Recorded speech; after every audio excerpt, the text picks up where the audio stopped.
ሲኖዶሱ ክርስትና ስህተት ነው ብሎ ያወጣል እንዴ? ማያወጣ ነገር አሁን ያለ ነገር መጽሐፍ ቅዱስን ቀየረ አይደል እንዴ? አንተ ምን ሆነ ነው? መጽሐፍ ቅዱስን ቀየሩ አይደል እንዴ?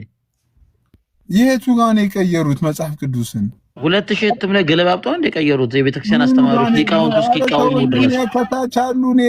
አሁን ቢገቡ ቢጠይቁ እኮ አትመልስም እኮ አስገባቸው። ሊቃውንት ሁሉ የቤተክርስቲያን መምህራን ሁሉ እየተቃወሙት ያሉት አይደል እንዴ? መጽሐፍ ቅዱስ ለምሳሌ አንተ ፕሮቴስታንት ነህ አይደል?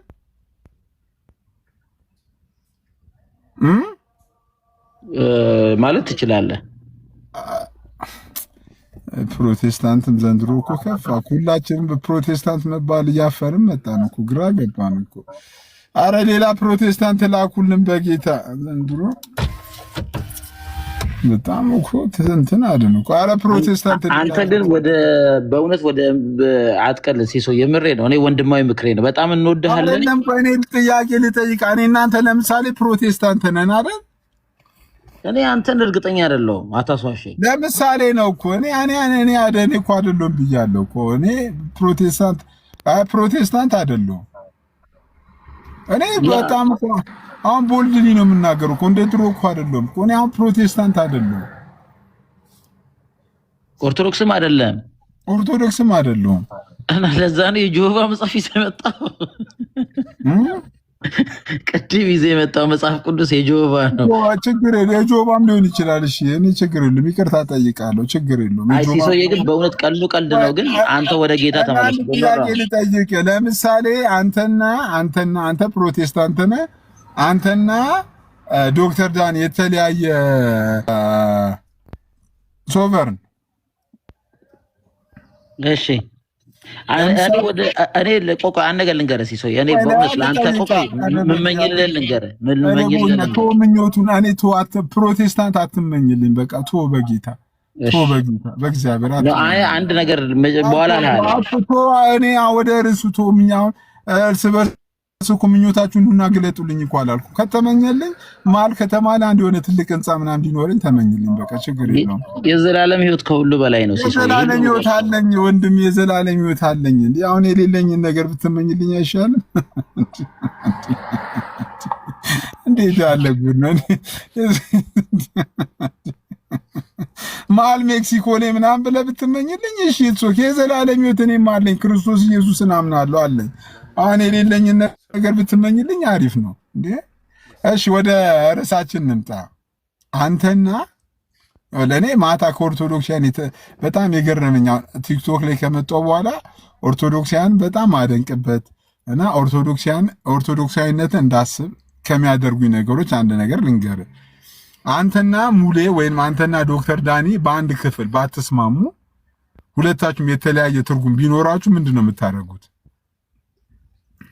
አይ እንስማማለን። ለምን አንስማማም? መንፈስ አንድ መንፈስ ባትስማሙ ልነግርህ እኮ ነው። ከአንድ መንፈስ የጠጣን ስለሆን እንስማማለን። እኛ ማለት አንተ ብቻ ሌላ እምነት አቋቋምክ እንዴ? ኖ አይደለም። ምንድን ነው እንዲህ ነን። አንዳንድ ነገር ኧረ ሙሌ አንተን አይደለም ሙሌ ሉትራንም አሉ። ሙሌን ከታች ሉትራን ሙሌ ቢሆን የአባቶችን ትምህርት ሄደን ሪፈር እናደርጋለን አለ። አንተና ዶክተር ዳኒ በአንድ ክፍል ባትስማሙ፣ ለምሳሌ ዮሐንስ 3:5ን አንተ ዛጋ ዮሐንስ 3:5 መሰለኛ ጥምቀት ለምሳሌ ዛጋ ውሃ የሚለውን ዳኒ መንፈስ ቅዱስ እንትን ነው ቃሉ ነው ብሎ ይፈታል። አንተ ለምሳሌ መንፈስ ቅዱስ ነው ብለህ ብትፈታ የሁለታችሁን ትርጉም በምንድን ነው የምታስታርቁት? ሲጀመር ዝም ብሎ ማንም እያነበበ እንደፈለገ ይሄ እንደዚህ ነው የምፈታው እንደዚህ ነው የምፈታው አይባልም። መጽሐፍ ቅዱስ ራሱን በራሱ ይፈታል። መጽሐፍ ቅዱስ ሲምፕል ነው። ሰዎች ያነባሉ ኮንቴክስቹዋሊ። አንዳንድ እይታ እንኳን ቢኖራቸው ሪዝን አውት አድርገው እዚህ ጋር እንዲህ ይላል እዚህ ጋር እንዲህ ይላል እያሉ መጽሐፉ እርስ በርስ የሚፈታ መጽሐፍ ነው። አለፍ ሲልም ኦኬ ማን ነው እንዳንተ ያለው ማን ነው እንደኔ ያለ የሚለውን ደግሞ የቸርች አባቶችን ትምህርቶቻችን ቀዳሚዎች ሌሎች ሲኒየር ፓስተሮች ሊሆኑ ይችላሉ፣ ጸሐፊዎች፣ ቴዎሎጂያኖች ምናምን አሉ ልናጣቀስ እንችላለን። ዋናው ግን መምህሩ እኛ መጽሐፍ ቅዱስን የሚገልጥልን መንፈስ ቅዱስ ይባላል። ያ መንፈስ ደግሞ እኔ ጋር አለ፣ እሱ ወንድሜ ዳኒ ጋርም አለ። ስለዚህ መጽሐፍ ቅዱሳችንን በእውነት የእግዚአብሔርን ቃል ለማወቅ ስለሆነ ለክርክር ስላልሆነ የምናነበው በዛ መሰረት ስናነብ እሱ ጋም ያለው እኔ ጋም ያለው መንፈስ ቅዱስ ነው የሚያበራልን። አንዳንዴ ግን እይታዎቹ ዴብዝ ስለሆነ የእግዚአብሔር ቃል የተለያየ አይነት እይታ ሊኖረን ይችላል። ኮንቴክስቱ ለምሳሌ የቱ ጋር ይሄ ተብሏል፣ የቱ ጋር ይሄ ተብሏል ብሎ መጽሐፍ ቅዱስ ራሱን በራሱ የሚፈታ መጽሐፍ ነው። እንዲህ እየተወያየን አንዴ ወንድማችን አንዴ ወንድማችን ሚውት አድርጎና ሰሞኑን አሌክስ የተናገረውን ልክፈትልና አሌክስ የተናገረውን ልክፈትል አሌክስ አንዴ አሌክስ የሚባል ልጅ የተናገራለ አሌክስ ዘጻት እኛ ፕሮቴስታንቶች በትርጉም እንኳን አንግባባም ያለው እሱ ሌላ እብድ ነው። አላውቀውም ማን እንደሆነ። ዝም ብሎ የሆነ ዝም ብሎ በራሱ መዋር እንትን አረለ ጋይስ አንዴ አሌክስ በጣም የተወደደ ወንድማችን አሌክስ ያ ፕሮቴስታንቶች ምን እነ ማን ነው ይሄ ደግሞ ማን ነበር የሚባለው? ማንደፍሮ ምናምን የሚባሉት ጓደኛሞች ናቸው መሰለኝ። አንድ አሌክስ ዘጻት በጣም የተማረ ሰው እኮ ነው። እግዚአብሔር እንዳንተ እንቶ ፎንቶ እኮ እዚህ ቲክቶክ ላይ ተጥሎ የሚውል ሰው እኮ አይደለም። የተማረስ አይ መቅደስ ኧረ እኔንም አታውቅኝም ቲቶ ተወሱ እንኳን አይ ቆይ ልክፈትልና ፕሮቴስታንቶች በትርጉም እንኳን በሶላ አይቨን በሶላ በአምስቱ ሶላ እንደማትግባቡ ታውቃለህ። መቅደስ ምናምን ሊትሬጂ ምናምን የሆነ ነገር ሲል ነበር። የሆነ ዕጣን ምናምን ሲል ነበር መሰለኝ እሱ። ሙሉ ፕሮቴስታንት በአምስቱ ሶላ ይስማማል ብለህ ታስባለህ አባቴ? ኦፍ ኮርስ ፕሮቴስታንቶች እንደ ዋና መሰረታችን አይደል እንዴ? እሺ ለምሳሌ አንተ መዳን በእምነት ብቻ ብለህ ታምናለህ። አንደኛው ሶላ በእምነት ብቻ ነው አይደል? እምነት ብቻ ነው። እሺ አንተ እምነት ብቻ ስትል ሚስጥራትን ጥምቀትና ቁርባንን ያካተተ ነው በአንተ እምነት ብቻ ትርጓሜ? ማን ነው እሱ ሚስጥራት ያደረገው? የምን ሚስጥር ነው? አይደለ አንተ ሚስጥር አይደለም ወንድም። ያ ሉትራኖች ደግሞ ስትል ለምሳሌ ሉትራኖች እምነት ብቻ ስንል ጥምቀትና እንትን ቅዱስ ቁርባንን ያገለለ አይደለም ይላሉ። እንግዲህ እዚህ ጋር በሶላ ትርጉም ራሱ አትለያዩ አይሉም እነሱ ሉተራኖቹ የሚሉት። እኛ በእምነት ብቻ የምንለው ድነት ወይ እግዚአብሔር ጽድቅ ክርስቶስ ኢየሱስን በማመን ብቻ ነው፣ በማመን ብቻ ነው። ይሄ ነው ዲፊኒሽኑ። በእነሱም በእነሱም በማመን ብቻ ነው የሚሉት። ኧረ ተው አንተ ሉትራን አይደለም። ሉትራኖች እንደዛ አይደለም። የምር እንደዛ ነው አይሉም። ሉትራኖች አይሉም። የሰው ስም አታጥፋ። በቃ አንተ በእምነት ብቻ ሲባል በእምነት ብቻ ብለው ሲሉ ሚስጥራትን ጥምቀትና ጌታ ቅዱስ ቁርባንን ባገለለ መልኩ አይደለም። ኢንክሉሲቭ ነው። አንተ ለምሳሌ በቃ በእምነትና በእምነት ብቻ ነው ትላለህ አይደለም። ለምሳሌ አንተ ጥምቀት የኃጢአት ስርየት ይሰጣል ብለህ ታምናለህ? ቆይ ልንገርህ። ቆይ ትነግረኛለህ። ቆይ መልስልኝ በእናትህ። ምሳ ሰዓት ደርሷል። በእናትህ ደክሞኛል። በእምነት ብቻ ሲሉ ሁላችንም በእምነት ብቻ ስንል የእግዚአብሔር ጽድቅ በእምነት ብቻ ነው፣ ከስራ ውጭ ማለታችን ነው። ሁላችንም የዘሴም ነው። ቆይ አንተ ጥምቀት የኃጢአት ስርየት ይሰጣል ብለህ ታምናለህ? አለልሽ ቀኑብሽ። ጥምቀት የኃጢአት ስርየት ይሰጣል ብለህ ታምናለህ? ሚንስ ኦፍ ግሬስ ነው ብዬ አምናለሁ። ግን የኃጢአት ስርየት የሚሰጠው አንድ ነገር ብቻ ነው፣ እሱም የኢየሱስ ክርስቶስ ነው። አንተ የራስን ተናገር። አንተ ታምናለህ አታምንም? እሱን እኮ ነው የምነግርህ። እኔ ማምነው እንዴ አልፋ ኦሜጋ። እኔ እኮ ፕሮቴስታንት ሲሱ ዓላማ ምንድን ነው? እኔ አምናት ፕሮቴስታንት ባይዘው ቦልድ ሊኮን የምናገረው እኮ እንደ ድሮ እኮ አይደለም እኮ አምናት ፕሮቴስታንት። እኔ የምልህ ግራሻ። እሺ ወንድም አለም። ኤኒዌይ እኔ ፕሮቴስታንት አይደለሁም። እሱን ነገር ይዘልኝ ኬር ከበቂ ነው። ለኃጢአት ስርየት የጠየቀኝ ነበር ስለ ጥምቀት። ድጋሚ ጥምቀት ላይ እንመለስ። ኧረ በእግዚአብሔር በጌታው። አንተ ግን እሺ በልጅነት ነው እንዴት ጠመቅከው? እኔ ሉትራን በልጅነቴ ነው የተጠመቅኩት። ለዛ እኮ ነው እንደዚህ የምትሆነው። ፕራውድሊ ነው የምናገረው። ለዛ እኮ ነው እንደዚህ የምትሆነው ሲሶዬ። አሁን እኔ ልምከር፣ ቃልዮት ተመለስ፣ የድህነት ትምህርትህን ተማር፣ ከዛ ተጠመቅ፣ በመንፈስ ቅዱስ ትሞላለህ። ከዛ በኋላ በእውነት በቃ እውነተኛ ክርስቲያን ዴዲኬትድ ይሆንክ ክርስቶስ ኢየሱስን የምታቀሱ ልትመስል ቀን በቀን የምትሰራ እግዚአብሔር ልጅ ትሆናለህ። እኔ የምልህ አንተ በልሳን መናገርን ትቀበላለህ እንዴ? አንድ የጸጋ ስጦታ ላይ ገባ። አይ ቃልዮት ስትለኝ ቃልዮቶች ልሳንን አይቀበሉም ብዬ እኮ በልሳን ትናገራለህ እንዴ? አልገባኝም ጥያቄ። ልሳን ምንድነው? ስለኔ ፐርሰናል ነው? አይ በውስጥ እነግርሃለሁ ስለኔ ፐርሰናል። በልሳን የሚጸልዩትን ትቀበላቸው? በልሳን አሁን የሚጸልዩት ትክክል ነው ብለህ ታምናለህ? የሚተረጎም ከሆነ ልሳን አለ መጽሐፍ ቅዱሳዊ ነው። ማይተረጎም አሁን ሳሚ ሰሞኑን ፖስት ማይተረጎም ከሆነ ለራሱ ማይተረጎም ከሆነ ደግሞ ለራሱ ይጸልይ በጉባኤ። ሳሚ ሰሞኑን እንትን ላይ ፖስት የሚያደርጋቸው ቲክቶክ ላይ ፖስት የሚያደርጋቸው ሳሚ ፖስት የሚያደርጋቸው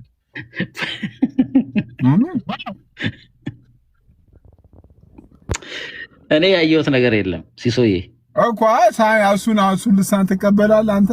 ሳሚ አሁን ሰሞኑን ፖስት የሚያደርገውን ፖስት ያደረገ ነው። ምን የትኛው ሳሚ ምን ፖስት እንዳደረገ በእውነት አላየው።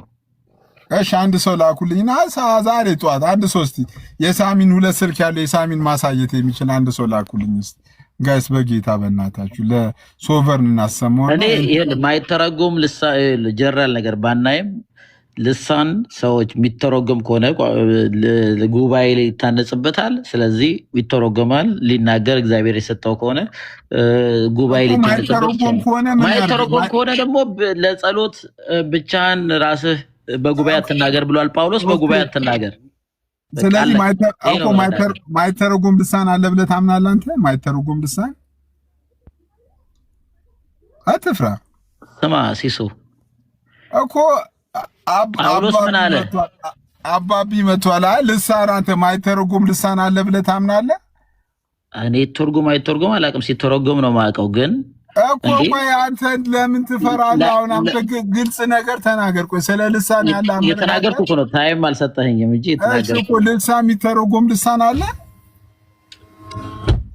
እኮ። ልሳን ካልተተረጎመ እንዲተረጎም ይጸልይ ይላል ጳውሎስ።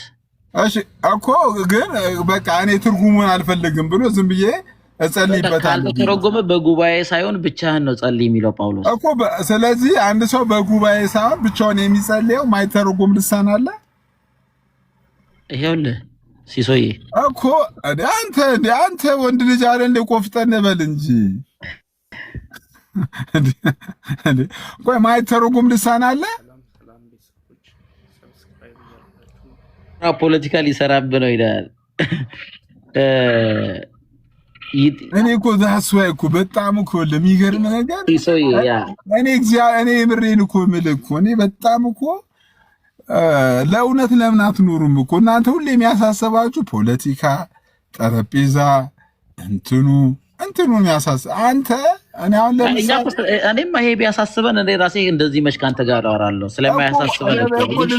ልሳን ላይ ያለ መልሱ ግን አንተ በፈለክበት አታርገዋ። መልሱን ይኸውልህ ነገርኩህ። አንደኛ ልሳን አለ ወይ ብለህ ታምናለህ ስትለኝ ልሳን መጽሐፍ ቅዱሳዊ ነው አለ እኮ። እኔ ደግሞ ጠየቅኩህ እኮ እሺ ማይተረጎም ልሳን አለ? ስማኛ ማይተረጎም የሚተረጎም ሳይሆን ልሳን ነው። ልሳን ማለት እኮ ልሳን የግዕዝ ቋንቋ ነው፣ የግዕዝ ቃል ነው። ቋንቋ ማለት ነው አይደል? ቋንቋ ማለት ነው። ዋቴቨር ኢት ኢዝ ቋንቋ አለ። እኔ ደግሞ እያልኩ ያለው የማይተረጎም ቋንቋ አለ ወይ እያልኩ ነው። ለምሳሌ ማይተረጎም ልሳን አለ ካልከኝ የማይተረጎም ቋንቋ አለ ወይ ብዬ ጠየቅኩ። የማይተረጎም ቋንቋ ከሌለማ ለምን ጸልዩ ይላል ጳውሎስ? እንዲተረጎም ጸልዩ ሲለሚል እኮ ስላልተተረጎመ ነው እስከዛ ድረስ እኮ። ሰውየው ራሱ ማይሰማው ሰውየው ራሱ ማያውቀው ከእግዚአብሔር ጋር ብቻ ሚስጥር የሚያወራበት የማይተረጎም ልሳን አለ ብለህ ታምናለህ አንተ? ነገርኩህ እኮ ማይተረጎም የሚተረጎም አይነት ብዬ አልከፋፍለውም። ልሳን አለ። ከተተረጎመ ጉባኤን ያንጻል፣ ካልተተረጎመ ጉባኤን ስለማያንጽ ብቻውን ይናገር። አለቀ። ራሱን ያንጻል። ይሄው መልሱ ይሄ ነው። ከዚህ የበለጠ ልነግርህ አልችልም ሲሶዬ። ይሄን በተመለከተ ጌታን ድካም ስለኛ ነው። አይቶ በቃ ይቅር። አንተ በጣም መናገር ፈልገህ ነው? አይ ለምን አንተ እኮ እንትን እኮ ነው እኮ ጸልይ በደንብ ግን አንተ አሁን ዋናው መሰረታዊ ችግርን እኔ አግኝቼዋለሁ። ሩት ኩይዙ እኔ እኮ ከዚህ ቀደም እኮ አሁን ሳሊቬሽን መማር አለብህ አንተ። ድህነት ተማር፣ ድህነት ተማር፣ ተጠመቅ። መጠመቅ አለብህ። ባይዘው እኔ በእውነት ወንድማዊ ምክሬ ነው። እኔ አሁን ከዚህ ቀደም ልሳን እናገር ነበር፣ ግን አሁን ጥያቄ ፈጥሮብኝ ትቼዋለሁ። እሱን እንኳን ተወው። ጥያቄ ከፈጠረብህ እንኳን ተወው።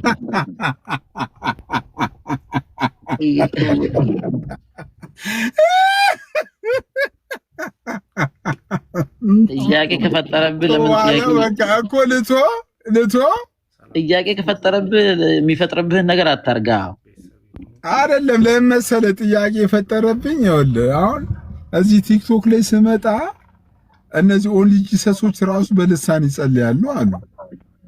አንተ እኔ አሁን ተምረህ አምነህ ነው ጌታን መጠመቅ ያለብህ። አምነህ ጌታን እንደገና ተጠመቅ። በእውነት የምሬን ነው። ዚስ ኢዝ ሲሪየስ። የእውነቴን ነው የምነግርህ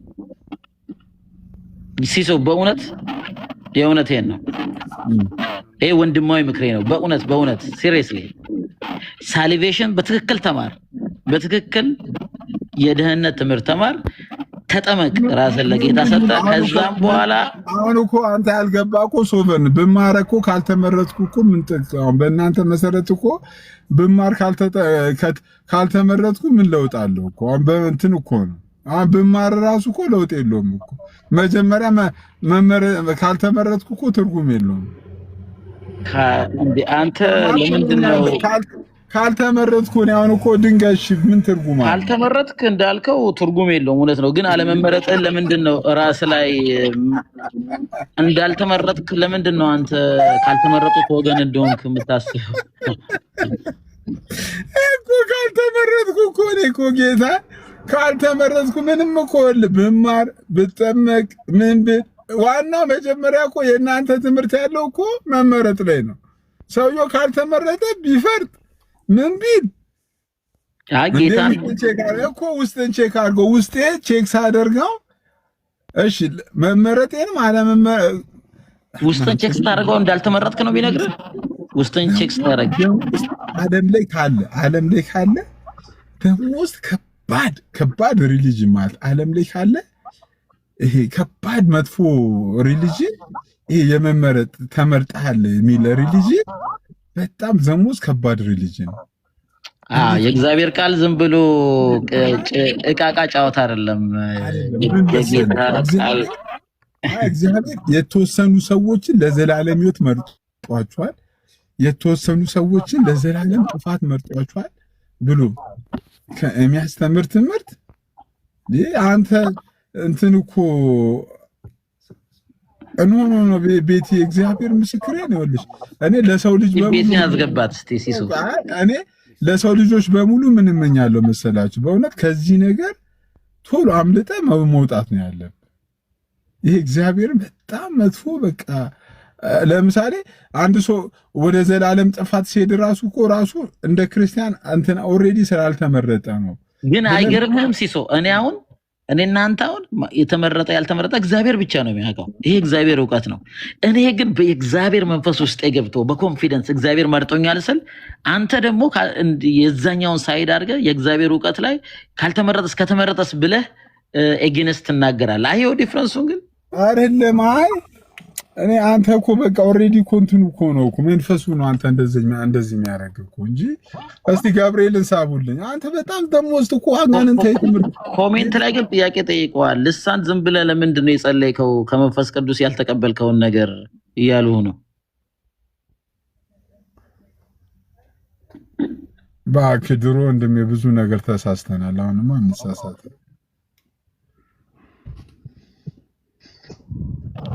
መሳሳት ያለ ነው። ላለመሳሳት ሌላ ጊዜ ሞክር። እኮ ላለመሳሳት ግን አሁንም እኮ ነው የምልህ። አሁንም ሳሊቬሽን ተምረህ ተጠምቀህ በትክክል ክርስቲያን ካልሆንክ ግን መሳሳት ይቀጥላል። ምን ያደርግ? አሁን እኮ ነገርኩህ እኮ እኔ አሁን ብማር አሁን እናንተ ጋር መጥቼ ብማር እኮ አዘንድ ላይ ካልተመረጥኩ ምን ትርጉም አለው? በቃ ሂድ፣ ሙሉ ወንጌል ሂድና እሺ ቃልዮት ይቅርብ፣ ቃልዮት ይቅርብ። በቃ እሺ ቃልዮት ይቅርብ። ሙሉ ወንጌል ሂደህ አይደለም በአንተ ትምህርት መሰረት እኮ ካልተመረጥኩ በቃ ተወው። የኔ ነሽ ፕሬደስቲኔሽን ከሆነ አሁን አየው፣ አሁን ሰበብ ነው እንጂ ፕሬደስቲኔሽን ሙሉ ወንጌል ሂድና ያምኑ ማለት ነው። ሙሉ ወንጌል ሂድና ድህነት ትምህርት ተምረህ ተጠመቅ እዛ። ለምን ሙሉ ወንጌል እናንተ ጋር መጥቼ ልማር እፈልጋለሁ፣ ግን በምን እርግጠኛ አልሆን በመመረጥ? አንተ እኮ ችግር የለውም እዛ ሂድ፣ ሙሉ ወንጌል ሂድና በትክክል እኔ አሁን የምፈልገው መሰለህ ሳልቬሽን ተምረህ እምነትህን በክርስቶስ ኢየሱስ ላይ ለማድረግ ፈቅደንና ወደ ተጠመቅ። ልብህን ለጌታ ስጥ፣ ራስህን ለጌታ ስጥ። ድህነት ሂድና ተማር፣ 6 ወር ቁጭ ብለህ ተማር የእግዚአብሔርን ቃል፣ ከዛ ተጠመቅ። ይሄን ነው በእውነት የምፈልገው ሲሶ this is serious በእውነት የእውነት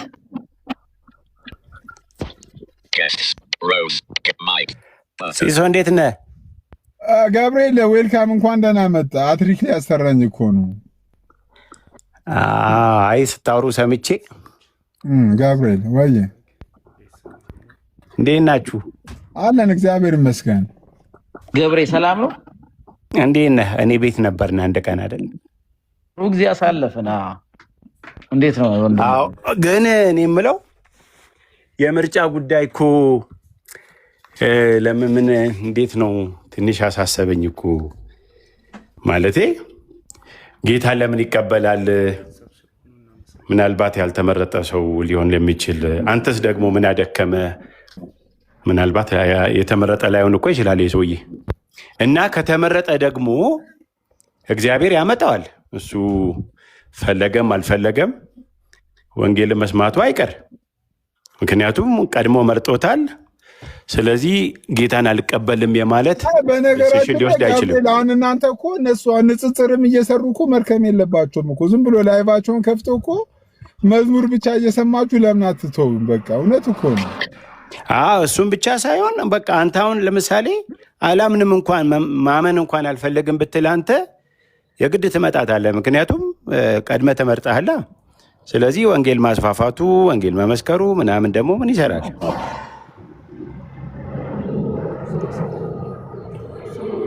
እሺ ንገረኝ እስቲ እኔ ልማር ልወቅ። ገብርዬ ወይ ጌታ የሚድኑትን ብቻ ሳይሆን የመረጠው የሚድኑት የወሰነው የሚድኑት ደግሞ እንዴት እንደሚድኑም ወስኗል። የሚድኑት ደግሞ በወንጌል አማካኝነት ነው። ከወንጌል የተለየ አይደለም። ስለዚህ ነው ወንጌልን የምንሰብከው። አሁን ለዚህ ሰው ነው እንዳልከው ከጌታ የተመረጠ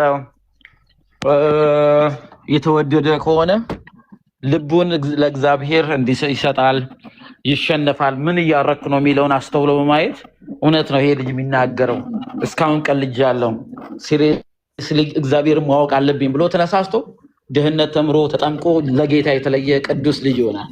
ካልሆነ ደግሞ የቀለደ እንደዚሁ ይተዋል፣ ሪጀክት ያደርጋል። የፈለገ ብነግረው አይሰማም ማለት ነው እኮ። ላይሰማ እኮ እምቢ አይልም ማለት አንተ በምትለው የኛ ድርሻ ገብርዬ መናገር ነው። ተናገሩ ስለተባል መናገር ነው ድርሻችን። ስራው የእግዚአብሔር ነው። አንተ ባለመናገር ግን ባለመናገር የምታጣው ነገር አለ። አሁን ባለመናገር ባትናገር እኛ የተጠራ ነው እኮ ልንጠራ ነው። ጌታ በእኛ እኮ ነው አሁን ሰዎች የሚጠራ ምን አሁን በእናንተ እኮ በነገራችን እኮ የእውነት አንዳንዴ እኮ የእናንተ እኮ እውነት ቢሆን እኮ አሪፍ ይመስል ማለት ትንሽም ጥሩ ይመስል። ኧረ መጥፎ ነው። እግዚአብሔርን ጨካኝ ያደርገዋል። ምን ሆነ ነው ሲስ ትንሽ እውነት ቢሆን ወንጌል አለ። ለምሳሌ ወንጌልን ጳውሎስ እኮ ወንጌልን ባልሰብክ እንትን አለብኝ ምናምን ብሎ አሁን እኮ ሰበክም አልሰበክም እኮ ለውጥ የለውም እኮ። አንተ አስብ አሁን ሲስ ቆይ አንድ ንጽጽር አስቀምጥልህ።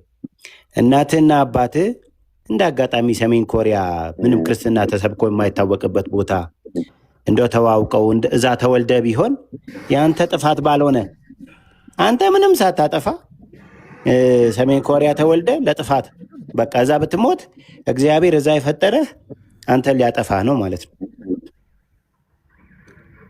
በቃ ምንም ኮንትሪቢዩት ሉተራን ነኝ አላልክም እንዴ? ሉተራን እኮ ያምናሉ በምርጫ። አይ በፕሪዴስቲኔሽን አያምኑም። ተው አንተ ሉተራን ምን እንደሚሉ ስለማታውቅ እንዴ? ሉተራን ነው ይሄ ሰው እዚህ ጋር እስኪ እንዴት ነው ሉተራኖች አያምኑ? ይሄ የሪፎርሚስት የካልቪን ቲቺንግ ነው እንዴ? የሉተር ቲቺንግ አይደለም። ሉተር እኮ ራሱ ካልቪን ነው። አሁን ሉተራኖቹ ትንሽ ኤዲት አደረጉትኛ። ማን ቀድሞ መጣ? ባቴ እንዴት ነው ነገርየው? ታዲያ ካልቪን እኮ የተለየ ራሱን እኮ የሉተር ትምህርት ላይ ነው ቢውልድ አፕ ያደረገው። ሉተር ራሱ ካልቪን የሉተር ትምህርት ላይማ ሁሉም ቢውልድ አፕ አድርጓል። ምን ካልቪን ብቻ አያምኑም። ሲሶ ሲንግል ፕሪደስቲኔሽን ያምናል። ገብርኤል ካቶሊክ ነው ሲጀመር። እሱ እንትና እግዚአብሔር ፍጻሜን ይመርጣል ሳይሆን ፍጻሜን ያውቃል የሚል ቲጂንግ ካቶሊኮችም ያምናሉ። ባይዜ ስለሚፈሩ አሁን አይናገሩም እንጂ ኖ ፍጻሜህን ያውቃል ነው። እነ ካቶሊኮችም ቢሆኑ የሚሉት ፍጻሜህን ያውቃል ነው። ፍጻሜህን እግዚአብሔር ያውቃል። በእርግጥ ግን ፍጻሜን አይመርጥልህም። ፍጻሜንም አያውቅም የሚል የለም። ኤቲስቶች ምንድነው ቴስት ነው ምናምን የሚባሉትም ፍጻሜውንማ እግዚአብሔር ያውቃል ብሎ ነው። የሆነ ዩኒቨርስ የሆነ ፈጣሪ ክሬተር አለ ብሎ ያምናሉ። እሱ ያውቃል ብሎ ነው የሚያምኑት። እኔ ግን ለአንተ ግን ስል ምን መሰለህ፣ እኔ አንተን ብሆን አልደክምም። ጌታ ምስክሬ። አይ ግን ፓስተር የኔ አንተን ብሆን አልደክምም። ምን አደከመኝ? ምክንያቱም የሚያድነው ሊያድን የሚያጠፋው ሊያጠፋ ኦልሬዲ ወስኗል። እኔ ጧ ብዬ አልኖርም እንዴ? ምን አደከመኝ ማለት እኛ እኮ ቆይ ልንገርህ፣ እኛ ጌታን ኢየሱስን ጌታ ያደረገንን ጌታ ደግሞ እኮ ሎሌ ደግሞ የጌታውን ትእዛዝ ሰምቶ ነበረ እኮ። በጣም ደስ የሚል ገብርኤል አሁን አንድ የሆነ ስብከት የዳዊት ፋሲልን ሳዳምጠው ነበር ትላንትና። እንደ አጋጣሚ ቲክቶክ ላይ የተመረጠ ሰው እግዚአብሔር የመረጠው ሰው ማለት ነው ምንም አይነት ኃጢአት ቢሰራ የሆነ ቤት እምነት ምንትን አውጥቶ መሰለኝ እዛ ላይ የተጻፈ ነገር ነው። ምንም አይነት ኃጢአት ቢሰራ ደህንነቱ አይወሰድበትም። ስለዚህ መግደልም ትችላለህ። ሲሶ በጣም እየዋሸ ነው። እስቲ ማስረጃ አምጣ እዛ ብሏል። አይ እሱ አይደለም እኮ መጽሐፍ አስነብቦ ከዛ እኔ ግን እንደዚህ አይን ትንሽ ላርመዋልና ኃጢአትን መስራት አይችልም አለ። ግን ኃጢአት ቢሰራ ግን ደህንነቱ አይወሰድበትም። ኃጢአት ግን መስራት አይችልም። አንተ ቆይ ልጠይቅ እንትና ግራሻ ቆይ ኃጢአት ብትሰራ ደህንነት ይወሰድብሃል? ጻድቁኝ እኮ አይደለም የተሰጠኝ ራሱ ኃጢአተኛ ሆኜ ነው እኮ። ኃጢአት ብትሰራ ይወሰድብሃል ደህንነት?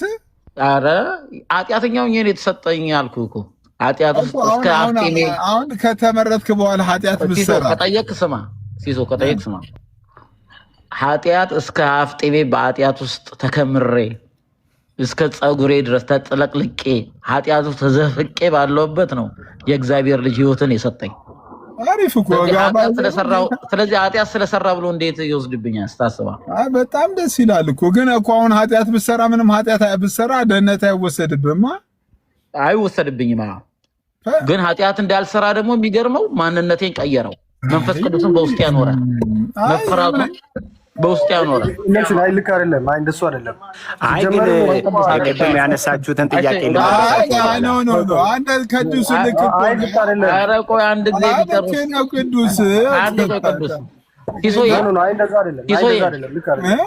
ቆይ ቅዱስዬ ትቀጥላለህ ሲሶዬ እና እንዳልከው ኃጢአት ብትሰራ ድነት ይወሰድብሃል እንዳልከኝ ባጭሩ መልሼልሃለሁ። አይወሰድብኝም። ነገር ግን ኃጢአት ብትሰራ እንደፈለኩ ደግሞ በኃጢአት እንዳልኖር ማንነቴን ቀየረው፣ ልቤን ቀየረው፣ መንፈሱን በውስጤ ውስጥ አኖረ። አሁን በስጋ ሳልሆን በመንፈስ ነኝ። አሁን ተሳስተህ ድንገት ተሳስተህ ኃጢአት ብትሰራ ግን ደህንነት አይወሰድም። ኧረ አይወሰድም። አሁን ግን በመንፈስ ነው የምኖረው እኔ። አይ ልክ አይደለም። ሳልሆን በመንፈስ ነው እንደዛ አይደለም። አይ ቆይ ስማኝ፣ ሶቨርጂን እንደዛ አይደለም። ሲጀመርም የዳን ነው እዚህ ጋር እንኳን ሁለታችሁ ማምታታችሁኛል። ቆይ አንዴ አይ ደረጃነት ተሰራና እሺ ለቅዱስ ለቅዱስ ይድልስታው ልክ አይደለም ያለው እሱ ደግሞ ይጨምርበት። ኦኬ ምን መሰለህ፣ ሲጀመርም የዳን ነው ኃጢአትን ለመስራት አይደለም። ምን ይላል ኤፌሶን ምዕራፍ 2 ቁጥር 8 ምን ይላል? እግዚአብሔር አስቀድሞ ያዘጋጀውን መልካሙን የእግዚአብሔርን መልካሙን ስራ ለማድረግ ተፈጠረን እንጂ አንተ አሁን እኮ እናንተ ተመርጠናል የምትሉ ሰዎች ቅዱስ አንዴ ልንገርህ፣ ቅዱስ ልንገርህ። እኔ ለምሳሌ ይህን ፕሪዴስቲኔሽን የሚያምኑ ሰዎች በአንድም በሌላም በተለያየ መንገድ ማወቃቸው ጓደኛ ወዳጅ የሆኑ ሰዎች ማወቃቸው ሰዎች አሉ። ምንም ችግር የለባቸውም። የሚነፉ የሚለጉ ለእኛንም የታችን ምን መሰለህ፣ አይ እንደዛ አይደለም። ይሄን ማመን ቆይ ኪዶስ ይሄን ማንም ባይዘው ልንገርህ፣ ቆይ ካቶሊክም በለው ኦርቶዶክስም በለው ኢቭን ጴንጤም በለው ዋትኤቨር በስጋ የሆነ ሰው ይሄን ትምህርት አይቀበሉም፣ ይፈራዋል። ኃጢአተኛ አይቀበለውም። ይሄን ትምህርት የሚቀበሉት በመንፈስ የሆኑ ዳግም የተወለዱ ኃጢአትን ድል ያደረጉ የእግዚአብሔር ልጆች ብቻ ናቸው። በኃጢአት ውስጥ ማታገኛላችሁ። ለምሳሌ የተመረጠ ሰው ኃጢአት የመስራት ማንነት የለውም ነው የምትለው? ይሄን የምታያቸው ዕለት ዕለት እየተቀየሩ ክርስቶስን የሚመስሉ በመጽሐፍ ቅዱስ እውቀት የተሞሉ ዕለት ዕለት እግዚአብሔርን የሚያውቁ እግዚአብሔርን ቃል የሚያጠኑ የሚጸልዩ በመንፈስ የስጋን ስራ የሚገሉ የእግዚአብሔር ልጆች ናቸው። ይህን ትምህርት ሌላው ሊቀበሉ በስጋ ያለ ሰው ይህን ትምህርት አይቀበሉም፣ ይፈራዋል፣ ይሸሻል፣ ይደነግጣል። የእግዚአብሔር ልጆች ብቻ ናቸው ይህን ትምህርት የሚቀበሉ። ስለዚህ ሜንሽን አድርግልኝ። ለምሳሌ አሁን እንደዚህ ናቸው የምትለው ሜንሽን ማድረግ ትችላለህ። በራሳችን ጽድቅ አንመካም። ማንም ሰው ኃጢአተኛ ነው። እኔ ኃጢአት ሊያደርግ እችላለሁ። በእርግጥ ግን ዕለት ዕለት እየተቀየርኩ ግን ክርስቶስ ኢየሱስን እየተመሰልኩ እግዚአብሔር እየሰራኝ ያለኝ ሰው ነኝ።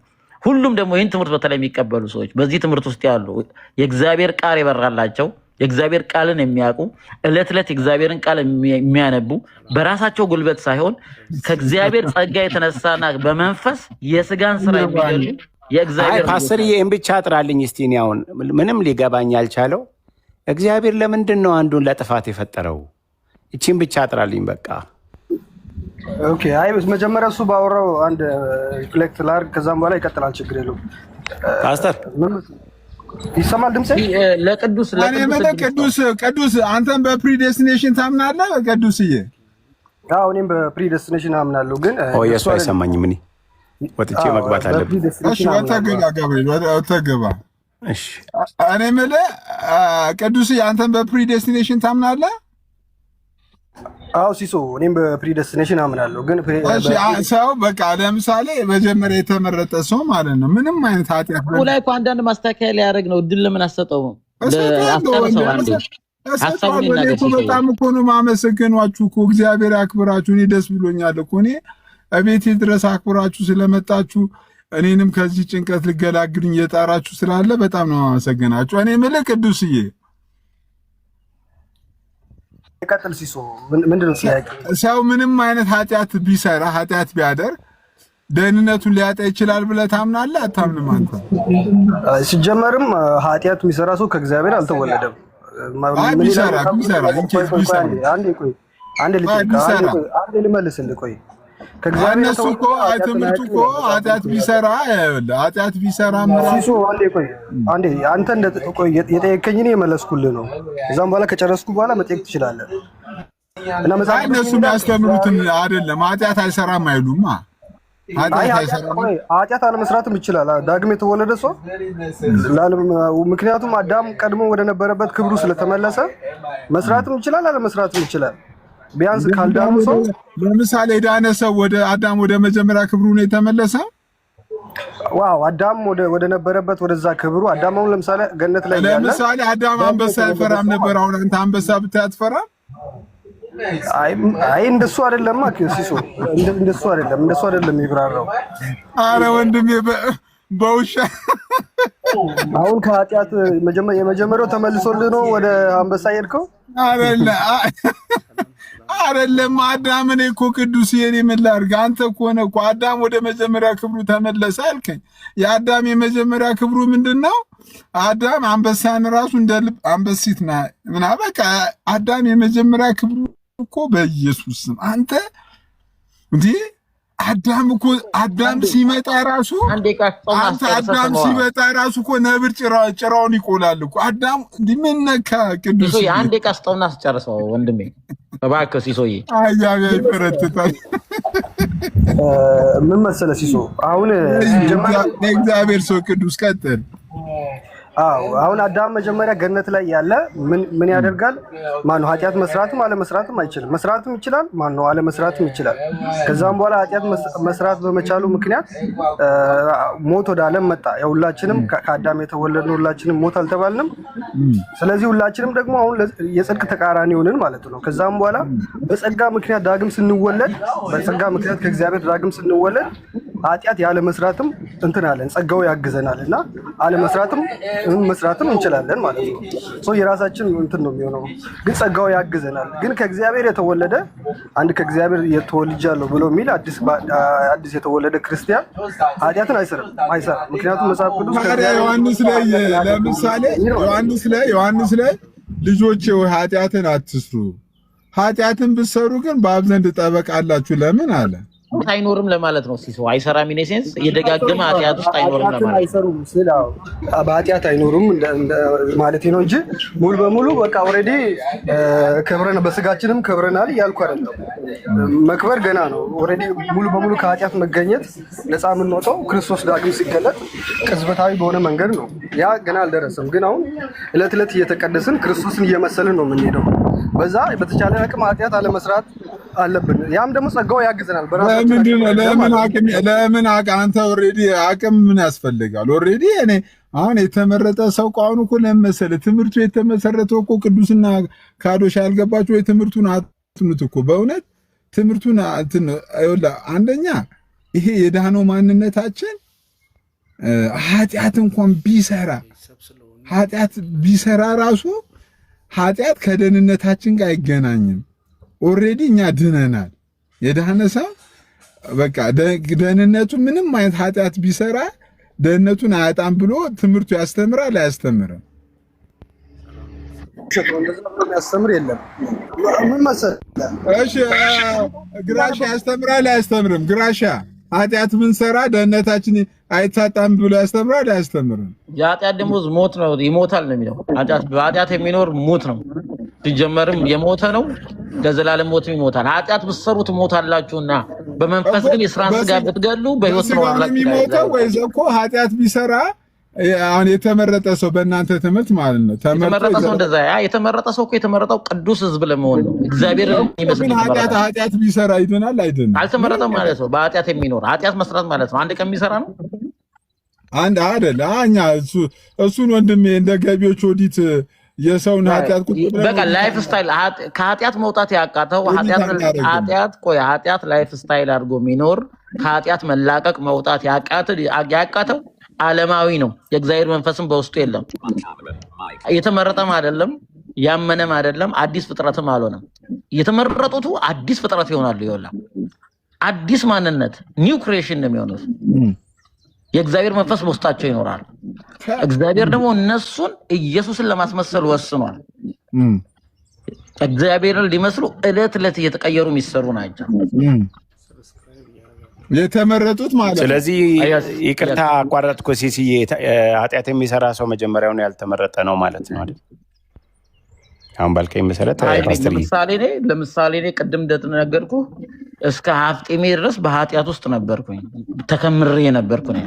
እግዚአብሔር ግን አዳነኝ። አሁንም ዛሬም ኃጢአት እየሰሩ ያሉ በኃጢአት የተዘፈቁ አሁን ራሱ እኮ ትልቅ ኃጢአት ውስጥ ነው ያለው። አሁን እዚህ ገስት ውስጥ ካሉት እኮ እንዳንተ ኃጢአተኛ አይደለም እኮ በእውነት። እንዴት አልክ? እኔ ጻድቅ ቅዱስ ጻድቅ ነኝ እንዴ?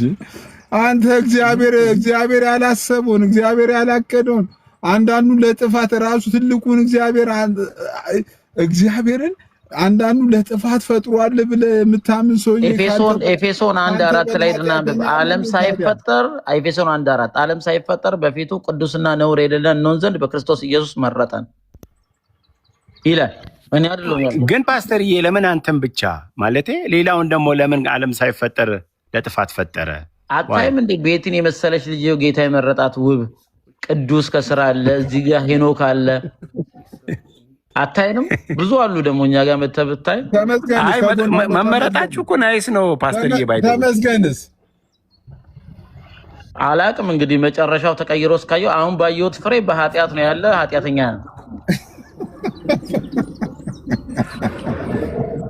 ሩም ይዘገብተ ነበር ኃጢአት ሲሰራ ፓስተር የጉዴ ፈላ በዚህ አይነት ቆይ ሲሶዬ አቦዲ ያላወራብ እየተባለ አይታወቅም። በንስሐ ሊመለስ ይችላል። አብረን ሩም ይዘን ገብተን ነበር እንዴ ኃጢአት ስሰራ እንዴ ወደ ነው የሚመለሰው እኮ በአንተ ትምህርት እኮ ካተመረጠ እኮ ወዴት ይመለሳል? ኃጢአት ስትሰራ ማለት ይሄ ዝም ብሎ የሆነ ነገር ታደርጋለህ ማለት ሳይሆን በክርስቶስ ኢየሱስ ኃጢአተኛ ነው ኃጢአት ሲሰራ ነበር የምትለው። እኔ እናንተ ሩም ይዘን አንዳንድ ጎን ለጎን ነበር ነን። አይ በክርስቶስ ኢየሱስ ዳግም ያልተወለዱ አዲስ ፍጥረት ያልሆኑ ኃጢአተኛ ናቸው። ኃጢአትን አለመስራት አይችሉም። በጣም ጥሩ። አለመታየት ይሆናል እንጂ ስራቸው የተገለጠ የዓለም ስራ ነው። በስጋ ያሉ ሲጀምር ማለት ነው። ያውልህ እኔ እናንተ ልዩነታችን ቆይ ፓስተር፣ እኔ እናንተ ልዩነታችን እኔ ሳልወደው የወደደኝ ሳልመርጠው የመረጠኝ እንዲሁ ድንቅ የሆነን አምላክን የተከተልኩት ከዛስ በኋላ ሳልወደው ወዶኝ ሳልመርጠው የመረጠኝን አምላክ ደግሞ እንድከተለው ደግሞ ነፃ ፈቃድን የሰጠኝ ድንቅ አምላክን የተከተልኩት ገባ? አዎ ሳልመርጠው መርጦኛል፣ ክቡር በሆነው ደግሞ አድኖኛል። ግን ደግሞ እሱ የነፃ አምላክና የነፃ ፈቃድ አምላክ ስለሆነ ነፃ ፈቃዴን ደግሞ ምን አያደርግብኝም፣ አይነፍግብኝም። እንድከተለው ነፃ ፈቃዴን ተቀበለ። ይሄን አምላክ ነው የተቀበልኩት ፓስተር። እስቲ እሱ የነፃ ፈቃድ አምላክ ስለሆነ ብለህ ኮንክሉዥን የሰጠውን እግዚአብሔርን ያለ ባህሪው የጠራ እንዳይሆን እስቲ ከመጽሐፍ ቅዱስ እሱ የነፃ ፈቃድ አምላክ ነው የሚል አሳየን ተሜ። በጣም ጥሩ። በአጭሩ ላሳየ። ትንቢተ ኢሳያስ ምዕራፍ 7 ቁጥር 45 ነው። አውጣው አንድ ጊዜ ፈቱት ነው አውጣው። ኢሳያስ አንተ አውጥተህ ታነብልም ትችላለህ፣ ግን ላውጣ 7:45 ነው። አውጣው 7:45 አዎ እሺ ጋይስ ታፕ ኮፒንግ ሼር አድርጉ። ታፕ ኮፒንግ ሼር አድርጉ። አጫተኛ ሳለ ምን ያልከው ተሜ? 45 አረ ኢሳያስ 7:45 የሚባል የለም መጽሐፍ። ኢሳያስንም አንብበህም አታውቅም እንዴ ተሜዬ? የሌለ ቁጥር እሺ መልካም። ኢሳያስ እስከ 25 ብቻ ነው፣ እስከ 45 የሚባል የለውም። 7:45 እኮ ነው ያልኩህ እኮ ዳጂ፣ አልሰማኸኝም? ኢሳያስ 7 እስከ 25 ቁጥር ብቻ ነው፣ 45 የሚባል የለውም። እሺ ድንገት ቁጥሩ ከጠፋ መልካም። አንድ ሀሳብ ልንገርህ። እነሆ ድንግልን ጸንሻለሽ፣ መልአኩ ገብርኤል አስተካክላ የቱ ጋር እናገኘው? ችግር የለውም። አይ ችግር የለውም። እኔ አውጥቼ ማሳየ ቀላል እኮ ነው። ግን አንድ ጊዜ የነፃ ፈቃድን አምላክ እንደሆነ ላሳየ ነው። ሌላ የአሁኑ ቨርስ አታስተካክለውም። 7 ቁጥሩን ቀይረ፣ 45 ላይ የለም። 7:14 ያው ችግር የለውም። ታብታብ አድርጉ እለዋለሁ። አናረግም ዛሬ ለዓለም ተወስኖብን 7:14 ያው አስተካከልኩልን። እሺ 14 ከስር የጻፈው ነው። እሺ ኢዮብ ጌታ 7:14 ቁጥሩን ነው የተሳሳትኩት እኮ አልኩህ እኮ። አሁን እኔ ጥቅሱንም እነግርሃለሁ ከፈለግ። እንዳንተ መጽሐፍ ቅዱስ ተሸካሚ አይደለሁም ተጠቃሚም ጭምር ስለሆንኩኝ ቁጥር ነው የተሳሳትኩት። ይቀጥል። እሺ ተምዬ ምዕራፍ 45 አላልኩም፣ ምዕራፍ 7 ነው ያልኩህ። ሂድ አንብበው። እሺ ስለዚህ ጌታ ራሱ ምልክት ይሰጣችኋል፣ እነሆ ድንግል ትጸንሳለች፣ ወንድ ልጅም ትወልዳለች፣ ስሙንም አማኑኤል ብላ ትጠራዋለች። ከዛስ ዝቅ በል። ክፉን ለመጥላት መልካሙን ለመምረጥ እየተሰማ አይደለም ፓስተር። ክፉን ለመጥላት እኔ ባይዘዌ የብስባቸዋል እንደማይመቸኝ ከተናገርኩ ብዬ ነው። እኔ ስሜ እዚህ ጋር ኢሌክታ ነው የሚለው፣ በዛ ጥራይ በጣም እንትን እያልኩ ነው ፕሊስ። እሺ ኤኒዌይ ምን አራት አስፈራራን ወደ ወገናችን ምን ብለን እንጥራን? ይብስባቸዋል ማለት ያንተ ስምን ፓስተር ብሎ መጥራት እንደ ሐሰተኛው ነቢያቶች ጸጥ አደርጋለሁ ልትለኝ ነው እንዴ? አንበበ ኧረ እንደዛ አላልኩም፣ አይመቸኝም። እሺ እንደፈለግህ። እኔ እንደዛ ካልኩ ደግሞ እንዳይብስባችሁ ብዬ ነው። እንዲሁም ከ5 ጀምር አንብበው፣ ከ10 ጀምር አንብበው። ሶሪ ከ10 ጀምር አንብበው። እሺ ከ10 ጀምሮ ነው ያልከው ተምዬ? አዎ ከ10 ጀምሮ አንብበው። እግዚአብሔርም ደግሞ አካዝን እንዲህ ብሎ ተናገረው፣ ከጥልቁ ወይም ከከፍታው ቢሆን ከአምላክህ ከእግዚአብሔር ምልክትን ለምን። አካዝም አልለምንም፣ እግዚአብሔርንም አልፈታተንም አለ። እርሱም አለም እናንተ የዳዊት ቤቶች ስሙ በውኑ ሰውን ማድከማችሁ ቀላል ነው? አምላኬን ደግሞ የምታደክሙ። ስለዚህ ጌታ ራሱ ምልክት ይሰጣችኋል። እነሆ ድንግል ትጸንሳለች፣ ወንድ ልጅም ትወልዳለች፣ ስሙንም አማኑኤል ብላ ትጠራዋለች። ክፉን ለመጥላት መልካሙንም ለመምረጥ ሲያውቅ ቅቤና ማር ይበላል። ሕፃኑም ክፉን ለመጥላት መልካሙንም ለመምረጥ ሲያውቅ የፈራሃቸው የሁለቱ ነገስታት ሀገር ባድማ ትሆናለች እያለ ይቀጥላል። ልቀጥል። እግዚአብሔርም መልካም መልአኩ ወንድ ልጅንም ትወልጃለሽ ብሎ ሲነግራት ለእናታችን ቅድስት ድንግል ማርያም ፈቃዷን ሳይጠይቅ ነው ግብት ያለባት ኢየሱስ ክርስቶስ።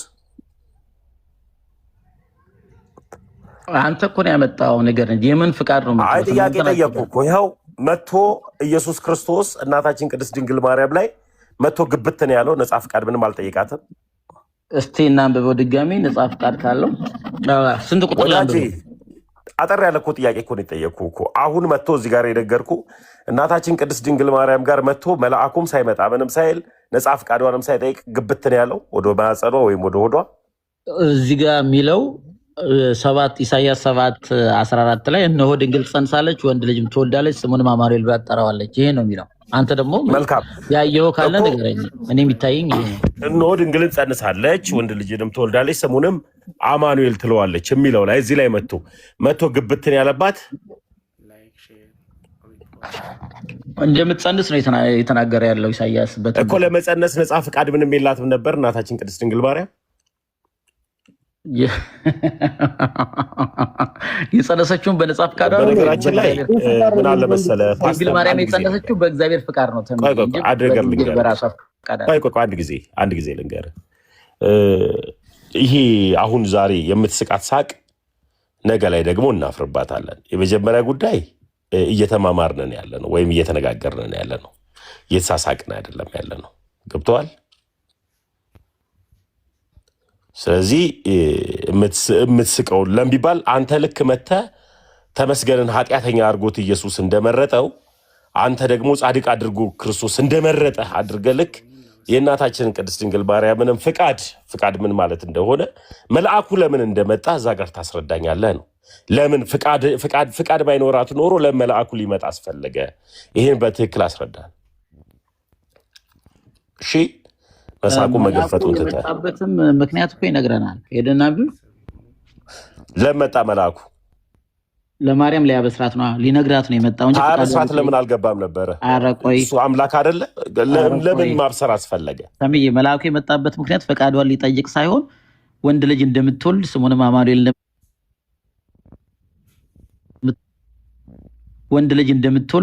አማኑኤል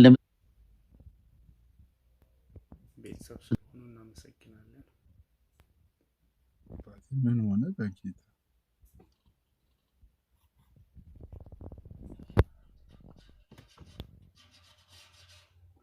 ጋይስ ምን ሆነ በጌታ